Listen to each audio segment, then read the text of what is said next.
It's Dusty Showers from Creepy Creatures, and we've got a sugar glider. Now, a couple of things of housekeeping first. If you like my videos, please be sure to like, subscribe, leave a comment below, and hit that little bell so you can be notified when I put out new videos. And if you hear huffing and puffing, that's just my dogs walking around. And so my wife feels okay about this. Our house has been under construction for a year. And so if you see bare cement floors, exposed walls, dust, whatever it is, that's because we're under construction. So, honey, will that work? So we have the sugar glider. I actually had a sugar glider. We got a call from Stacy, who's a friend of mine who's in property management. And she called us some time ago because she had a tenant who had a drug issue and he left his dogs in his apartment by themselves with no food or water. They weren't getting outside, so there was dog poop everywhere. And we were able to help out with those dogs. So she called me and said, hey, we just recently had a tenant die of a heart attack suddenly. And he had sugar gliders and they were able to find one of them, but the other one they weren't able to locate. So she asked me if they were able to find it, if I could take it in. And now I don't have a lot of experience with sugar gliders, so I certainly don't keep them, but I do have a pretty good network. And I thought, yeah, sure, if you find it, let me know and we'll find a home for it. So about a week later, Stacy reached out to me and said, we found it.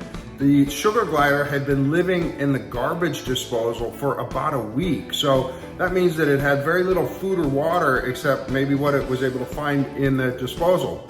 So I sent Joe from Creepy Creatures out, and he went out there and got the sugar glider, brought it back to me, and we made sure that everything was in good shape. But you can tell he's not much of a people person. Here's the thing with sugar gliders, like a lot of animals, they need to be socialized. And when they're socialized, they can make amazing pets. This guy either has not been socialized or it's just not socialized towards me. And that's very possible. But I don't think that, it's especially gone a week without any human interaction. Plus, I don't know what happened beyond that. So he wasn't real comfortable with us hanging out with him. Corn Dog got to meet the sugar glider. Now, the Corn Dog doesn't have a mean bone in his body. We also have Blueberry Muffin, so if you've seen my videos, she's my other dog. She would probably want to eat him. She's a chubby dog and, it's a sugar glider, so she probably thinks it would taste really sweet. But the Corn Dog, on the other hand, we got him as a 5-week-old puppy. And we rescued his mom who had the babies, and she ended up going to a home with an old high school friend, Dave, up in Libertyville, Illinois, which is like, I'm in Florida. So I digress, sorry. So the Corn Dog got to meet the sugar glider and he didn't want to have anything to do with him. This is a 85, 90 pound dog and he's totally afraid of this little glider. So I got him and I reached out to my network on Facebook and I got a response from Scott Daly from Pet Pal Animal Rescue or Pet Pal Pet Rescue in St. Pete, which is a well-known rescue around the area. Scott does really amazing work. So he said, I actually have another glider and I was looking for a companion for this guy and I keep him in my office. So I brought this sugar glider down to see Scott. The two of them met and immediately his came over and checked out Bella, who's the one that I brought in. And like they were best friends immediately. So happy ending to at least a sad story. Now the family of the deceased gentleman who had owned the sugar gliders did express interest in reuniting the two because they have the original one that they found, but they're up in Jacksonville. It's about a 4-hour drive, give or take. And so they had expressed interest in coming back down and putting the two sugar gliders together. So that's still on the table. But if that doesn't happen, it at least has like one of the best homes you could ask for in the executive director's office of an animal rescue. So thanks to Scott and Pet Pal. Thanks to Stacy for thinking of us. And again, if you guys like my videos, please be sure to like, subscribe, hit that little bell so you can be notified. And please be kind. Pit bulls, possums, and sugar gliders, which are actually technically possums. But here's the thing. In North America, possums are typically opossums, O-P-P-U-S, O-P-O-U, God, O-P-U-S-S-U-M, opossums. That's typically the North American version. When you get down under to our friends in Australia, that's where you get possums, which is just P-O-S-S-U-M. But very similar. They're all marsupials, but typically, if they're in Australia, that part of the country, than their possums if they're up here in North America, than their opossums. They're very related, like prehensile tails on both of them, opposable thumbs.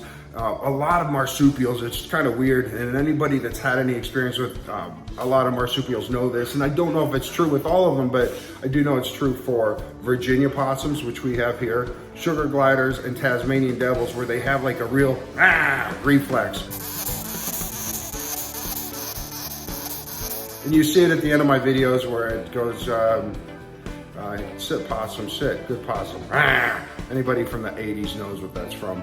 But marsupials have that really weird reflex where they just get really scared and they let out weird noises.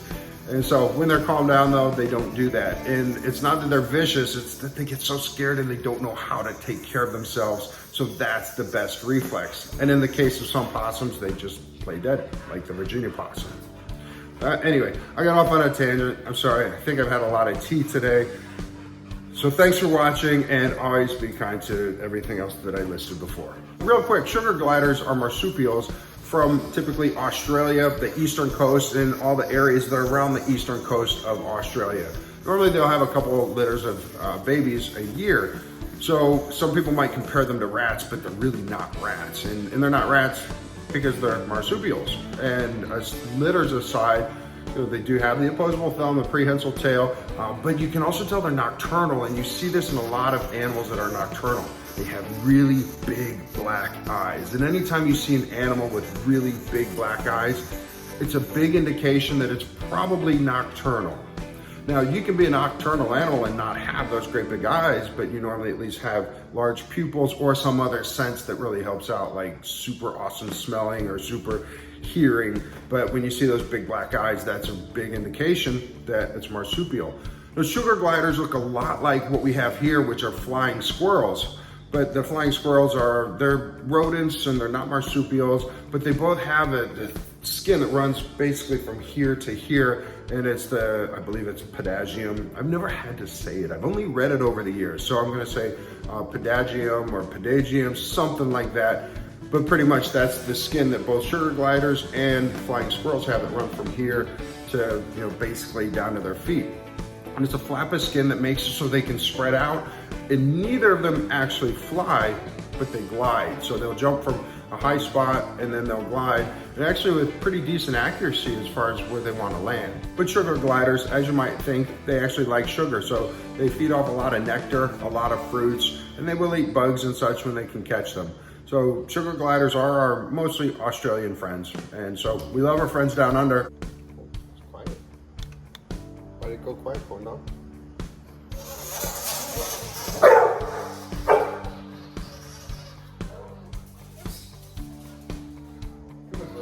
Come here.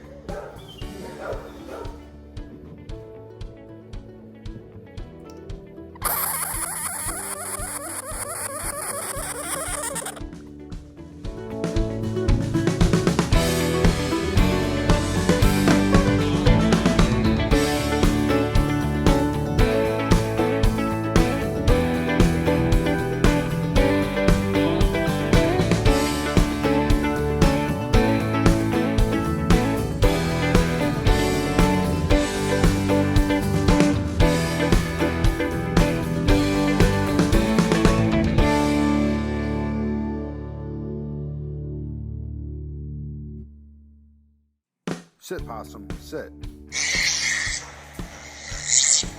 Good possum.